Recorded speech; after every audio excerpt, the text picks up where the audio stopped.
In 2018, Sarah Whitaker vanished without a trace in the Appalachian wilderness, leaving her family in anguish. 5 years later, a strange signal from a hidden cave changed everything. Could it mean she's still alive? Or something far darker? Hey, don't forget to like. Please subscribe for more shocking crime stories and hit the bell icon. The darkest truth are yet to come. The Appalachian Mountains are a place where the earth feels alive, where the air hums with secrets older than the trees. In late August 2018, Sarah Whitaker, a 29-year-old photographer with a restless spirit, stepped into that world and never came back. Her sister, Emily, expected a call by Sunday evening, a quick check-in, maybe a laugh about a muddy trail or a stunning sunset Sarah had captured. But the phone never rang. By Monday morning, the silence was a weight Emily couldn't shake. Sarah wasn't reckless. She'd hiked these trails before, knew how to read a map, pack light but smart, and keep her bearings in the wild. She'd planned a 4-day solo trek through a lesser-known section of the Smoky Mountains, a rugged stretch near the Tennessee-North Carolina border. Her backpack held a week's worth of supplies, a satellite phone for emergencies, and her camera, her constant companion. She'd promised Emily she'd stick to the route they'd mapped out together, a 30-mile loop through dense forest and rocky ridges. "I need this," Sarah had said, her voice bright with anticipation. "The city's suffocating me. I just want to breathe." Emily clung to that promise as Monday bled into Tuesday. She checked her phone obsessively, the blank screen mocking her growing panic. Sarah's texts were usually short but vivid, snippets of her adventures like, "Saw a deer at dawn," or "These views are unreal." But now, nothing. Emily tried to rationalize it. A dead battery, a delayed return, a trail washed out by late summer rains. Sarah was tough, resourceful. She'd be fine. But by Wednesday morning, Emily's reassurances felt like lies. She called the Park Service, her voice trembling as she gave Sarah's name. Description: 5'6", dark blonde hair, green eyes, and the trailhead where she'd parked her beat-up Jeep. The ranger's voice was calm, professional, but it did little to ease the knot in Emily's stomach. They found Sarah's Jeep at the trailhead, parked neatly under a canopy of pines, its hood cool to the touch, dusted with pollen. It was both a relief and a terror. She'd made it to the trail, but where was she now? The official missing person report was filed that afternoon. A search was launched, and Emily drove 3 hours to the command post, a makeshift hub of tents and radios at the edge of the forest. I first came across this case in a faded online forum post, years after it happened, and it's haunted me ever since. There's something about the way the mountains swallow stories like Sarah's, leaving only questions behind. The search began with urgency, a flurry of organized chaos. Rangers, sheriff's deputies, and volunteer teams fanned out from the trailhead, their boots crunching through underbrush, their voices calling Sarah's name into the endless green. The terrain was brutal, steep inclines, hidden ravines, and thickets so dense they seemed to fight back. Canine units worked the trail, noses low, but the dogs lost the scent within a mile, as if Sarah had simply dissolved into the air. A helicopter buzzed overhead, its thermal cameras scanning the canopy, but the forest was a fortress, guarding its secrets. Emily was there every day, her eyes red from sleepless nights, clutching a photo of Sarah from their last camping trip. In it, Sarah's grinning, her hair tied back, a red flannel shirt tucked into cargo pants, her camera slung around her neck. It was a snapshot of joy, now a lifeline for the searchers. She'd been so alive in that moment, so present. How could someone like that just vanish? Imagine if you were standing at the edge of that forest, knowing someone you loved was out there, lost in a place that doesn't care if you live or die. Would you keep hoping, or would you start to fear the worst? For 10 days, the search pressed on. Teams scoured 80 square miles, checking streams, cliffs, and abandoned logging paths. The volunteers were tireless, their faces etched with determination, but the forest gave nothing back. Not a footprint, not a scrap of clothing, not even a broken twig to suggest Sarah had passed through. It was as if the mountains had erased her. The command post grew quieter, the initial adrenaline fading into a heavy, unspoken dread. On the 11th day, a ranger found something, a torn piece of red fabric caught in a briar patch, 3 miles off Sarah's planned route. It matched the flannel in her photo. The discovery was like a spark in dry grass. Teams redirected to the area, a swampy, tangled mess of vines and mud. Emily's heart surged with hope, but the terrain was a nightmare. Searchers waded through knee-deep water, their boots sinking into the mire. For 2 days, they combed the area, expecting to find more, a backpack, a camera, anything. But the fabric was all there was. A lab later confirmed it was from a common brand of shirt, not definitively Sarah's. The lead fizzled out, and the rain came, a cold, relentless downpour that turned trails to rivers and grounded the helicopter. On day 14, the lead ranger, a weathered man named Tom Carver, sat Emily down. His voice was gentle but firm. They'd covered every inch they could. The weather was turning dangerous. The large-scale search was over. Emily nodded, her face blank, but inside she was screaming. The tents were packed, the trucks drove off, and Sarah's Jeep sat alone in the lot, a silent monument to a life paused. Smaller searches continued for weeks, friends and strangers refusing to give up. But by October, the forest was silent again, its secrets locked tight. 2 years passed. Emily's grief settled into a constant ache, like a bruise that never healed.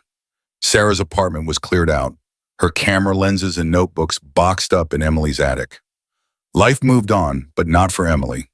She kept Sarah's file active, calling the sheriff's office monthly, her voice steady but desperate. The case was cold, a dead end in a folder buried under newer tragedies. Then, in 2020, a new case shook the region. A solo female hiker, 34, was found dead in a national forest 90 miles south. She'd been attacked, her body hidden under branches near a popular trail. The brutality of it sent chills through the hiking community. No suspect was caught, no motive clear. For most, it was an isolated horror. But for Detective Laura Bennett, a cold case specialist, it was a red flag. She pulled Sarah's file, her instincts buzzing. 2 women, both solo hikers, both confident in the wild. Could they be connected? Bennett met with Emily, showing her the case details. Emily's hands shook as she read, the possibility of foul play twisting her grief into something sharper. They re-interviewed Sarah's friends, her co-workers, anyone who knew her. Sarah had been private, her world small but tight.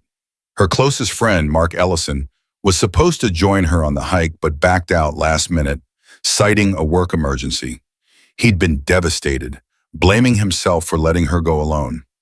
His alibi checked out. Time-stamped emails and a co-worker's testimony placed him at his desk 200 miles away. The lead went nowhere, but the case was reclassified as possible foul play. The years dragged on, the trail colder than ever. Sarah's story faded into local lore, a cautionary tale whispered among hikers. Then, in October 2023, 5 years after she vanished, a group of amateur explorers changed everything. They weren't hikers, but tech enthusiasts, part of a group called the Eastern Geotech Collective. Armed with drones and electromagnetic field detectors, they hunted for anomalies, strange signals, hidden caves, anything the mountains hid. Their leader, Rachel Kim, was scanning a remote ridge when her EMF detector screamed to life. The signal was sharp, pulsing from a spot deep in the forest, miles from any power source. "This shouldn't be here," she muttered, her screen flashing numbers that didn't make sense. The team followed the signal, hacking through underbrush until they found it, a narrow crevice in a rocky outcrop, barely visible under a tangle of roots. The signal was strongest at the opening, a steady 92 microteslas, precise and unnatural. Rachel's heart raced. This wasn't a geological quirk. Something was broadcasting from that crevice. They cleared away debris, revealing a dark, jagged slit in the earth, just wide enough for a person to slip through. Rachel held her detector closer, the numbers holding steady. Whatever was down there was no accident. The team hesitated. This was beyond their usual scope. Mapping mineral deposits didn't involve dark, creepy holes, but curiosity won out. They rigged a rope, and Rachel, the smallest and most experienced climber, volunteered to go down. Her headlamp cut through the blackness as she descended, the air growing colder, heavier. The crevice opened into a cavern, vast and silent, its walls slick with moisture. Her beams swept the space, catching something below, a glint of color, maybe 50 feet down. A backpack? A tarp? Her stomach twisted. This wasn't just a cave, it was a scene. She climbed back up, her voice tight. Is gear down there. A pack, maybe more, and the signal, it's coming from up here, not the bottom. They searched the crevice's edge, and there, wedged in a crack, was the source, a small, weathered satellite phone, its antenna bent but still active, broadcasting a faint distress signal. The team stood frozen, staring at the phone. This wasn't a hobby anymore. Rachel pulled out her own sat phone and called 911. Within hours, the quiet ridge was alive with deputies, their flashlights dancing across the rocks. Detective Bennett arrived, her pulse quickening when she heard the words "missing hiker" in Smoky Mountains. She knew Sarah's case by heart. The phone was bagged as evidence, and a cave rescue team was called in. They descended with precision, their ropes taut against the rock. At the bottom, they found a blue backpack and a rolled-out sleeping bag, both weathered but intact. Emily was there, summoned by a desperate call from Bennett. When she saw the pack, her knees buckled. It was Sarah's. She recognized the stitched initials on the strap. But there was no body, no bones, no trace of Sarah. The phone was sent to a forensics lab, and the results turned the case upside down. The battery, a high-end lithium model, showed it had been active for no more than 18 months. Someone had placed it in that crevice around spring 2022, 3.5 years after Sarah vanished. Bennett reread the report, her mind reeling. Sarah hadn't just fallen and died. She'd been alive, maybe as recently as a year ago. The cave wasn't a tomb, it was a lifeline. But if Sarah had survived, where was she now? The discovery of Sarah Whitaker's backpack and satellite phone in a hidden Appalachian cave in October 2023 shattered every assumption about her disappearance. For 5 years, her sister Emily had clung to the hope that Sarah was out there, lost but alive. Now, the forensics report confirmed it. Sarah had survived, possibly until spring 2022, living in a subterranean world that should have killed her. Detective Laura Bennett stood at the cave's entrance, the damp air seeping into her bones. The satellite phone, still faintly pulsing with a distress signal, wasn't a relic from 2018. It had been placed there deliberately, years later. This wasn't a cold case anymore. It was a live hunt. And the question gnawed at Bennett: was Sarah still out there, or had something or someone finally caught up with her? The cave became the epicenter of a renewed investigation.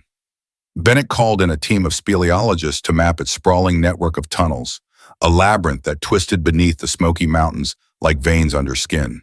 The initial search had focused on the pit where Sarah's gear was found, a 50-foot drop that could have been her end. But the phone, wedged near the surface, suggested she'd moved, survived, maybe even escaped. The mappers worked for weeks, their drones humming through caverns, their lasers tracing every crevice. Deep within the system, a mile from the pit, they found another entrance, a wide natural arch hidden by dense ferns, its floor sloping gently to the surface. It was a way out, a path Sarah could have taken to freedom. This discovery was a gut punch. If Sarah had found this exit, why hadn't she called Emily? Why hadn't she walked back to her Jeep, her life, her sister? The cave rescue team returned, this time with forensic specialists, combing the archway for answers. Near the entrance, they found a cluster of blackened stones, a fire pit, its ash layered with years of use. Tiny bones littered the area, remnants of small game, rabbits, voles, even bats. Some were charred, others pierced by sharpened sticks, their tips fire-hardened. Someone had been hunting, cooking, surviving here. Bennett's mind raced. Sarah, a city photographer with no survival training, had become something else entirely. A ghost of the wilderness, living off instinct and will. The evidence painted a vivid, almost unbelievable picture. Sarah must have fallen into the pit, her backpack cushioning the impact just enough to keep her alive. Injured, maybe concussed, She clung to life in the dark, her satellite phone her only hope. Perhaps she'd thrown it toward the crevice, praying its signal would reach someone, or climbed partway up before her strength gave out, wedging it in the rock as a final act of defiance. Days turned to weeks, her body healing in the cold, silent cave.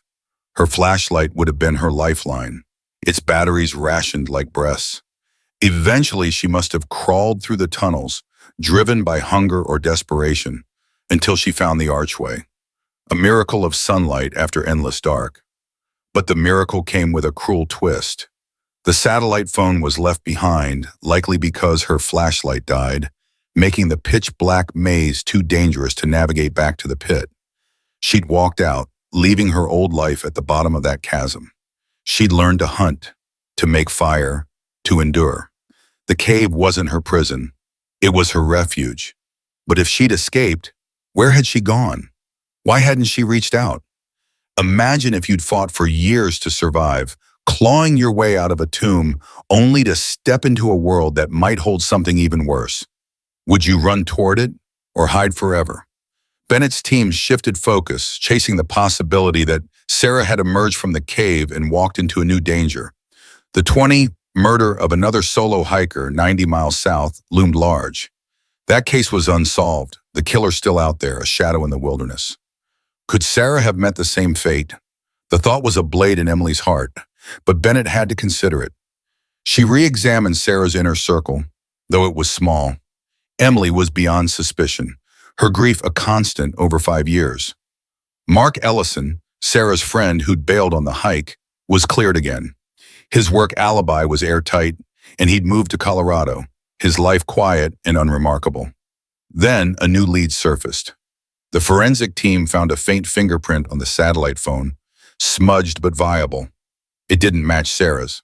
It was a partial print, too degraded for a definitive ID, but it suggested someone else had handled the device.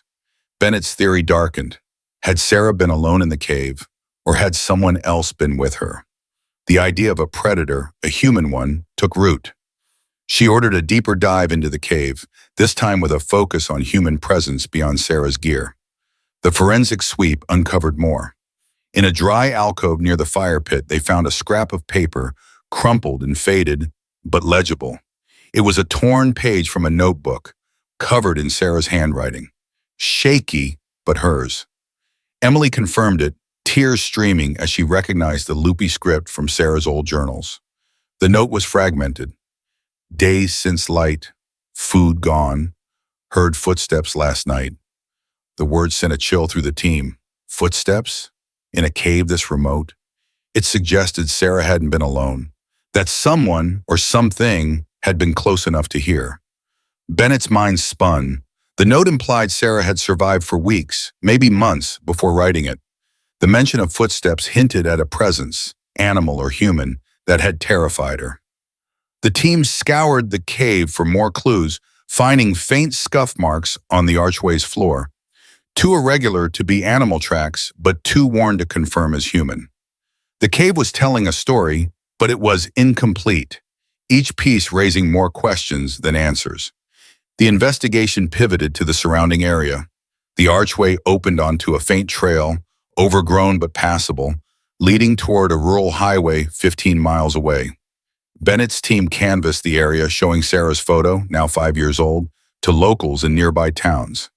No one recognized her, but a gas station clerk, a grizzled man named Ray, mentioned a rumor from 2021 about a wild woman seen near the highway, gaunt and ragged, slipping into the woods when a trucker tried to approach. It was a ghost story dismissed as local legend, but it lit a spark in Bennett's mind. She dug into missing persons reports from 2020 to 2022, looking for patterns. Another case caught her eye, a male hiker, 42, reported missing in 21, 50 miles north. His body was never found, but his car was parked at a trailhead, much like Sarah's. The case was cold, but the proximity and timing felt too close to ignore. Bennett began to suspect a serial predator, someone targeting solo hikers in the Appalachians, using the vast wilderness to hide their crimes. The breakthrough came in March 2024, not from police work, but from a stroke of luck. A local hunter, Caleb Morrow, was checking his trail cameras in a dense section of forest 10 miles from the cave. He'd set them up to track deer, but one camera, tucked along an old logging road, captured something else. The footage, timestamped at July 17, 2022, showed a figure moving through the pre-dawn gloom. It was a woman, thin and disheveled, her clothes torn, her gait slow but deliberate. As she passed the camera, her face turned slightly, caught in the infrared glow. It was Sarah Whitaker. Caleb, shaken, called the sheriff's department. He'd heard about the cave discovery on the news, seen Sarah's photo in local papers. Bennett watched the footage, her breath catching. Sarah was alive in Whitaker, walking toward the highway, just 10 miles from civilization. The logging road led to a gas station, a place where a single phone call could have brought her home. But no call ever came. The footage was a bombshell. It confirmed Sarah had escaped the cave, survived years in the wilderness, and made it within reach of safety. But it also deepened the mystery. Why hadn't she reached out? Bennett's team launched a massive public appeal, plastering Sarah's image, now updated with the trail camera still, across billboards and social media. They interviewed truckers, diner staff, anyone who frequented that highway in 2022. A waitress recalled a thin woman in ragged clothes buying a coffee with crumpled bills, her hands shaking, but she hadn't thought much of it. The lead was too vague, too late. Bennett returned to the note, those chilling words. Heard footsteps last night. She began to piece together a new theory, one that made her stomach turn. What if Sarah hadn't been alone in the cave? What if someone had found her, kept her there, or followed her when she escaped? The fingerprint on the phone, the scuff marks, the footsteps, they pointed to a second person. But who? The final piece fell into place in April 2024, when a hiker reported finding a rusted hunting knife buried in the dirt near the cave's archway. It was old, its handle cracked, but its blade was stained with something the lab later confirmed as human blood. DNA testing was inconclusive. No match to Sarah or anyone in the system, but it was enough to shift the case definitively to homicide. Bennett's team cross-referenced the knife with local records, uncovering a name: Daniel Holt, a reclusive hunter known to roam the Smoky Mountains. He'd been questioned in 2020 about the murdered hiker, but released for lack of evidence. His cabin, 20 miles from the cave, was searched. Inside, they found a journal, its pages filled with cryptic entries about watching the trails and keeping the lost ones safe. Holt was arrested, but he denied everything, his eyes cold and unreadable. The journal wasn't enough to convict, and no direct evidence tied him to Sarah. But Bennett knew. The footsteps in the cave, the knife, the trail camera footage, it all pointed to Holt. Sarah had survived the fall, the hunger, the dark, only to cross paths with a predator who thrived in the wilderness's shadows. She'd walked 10 miles toward salvation, only to vanish on the edge of a highway, her story ending in a silence louder than the mountains themselves. This case still keeps me up at night, the way Sarah fought so hard to live, only to be stolen from the world she was reaching for. There's a weight to it, a truth about how fragile our safety is, even when we think we've won.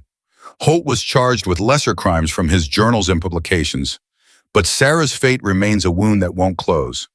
Her story is a testament to human resilience, but also a warning.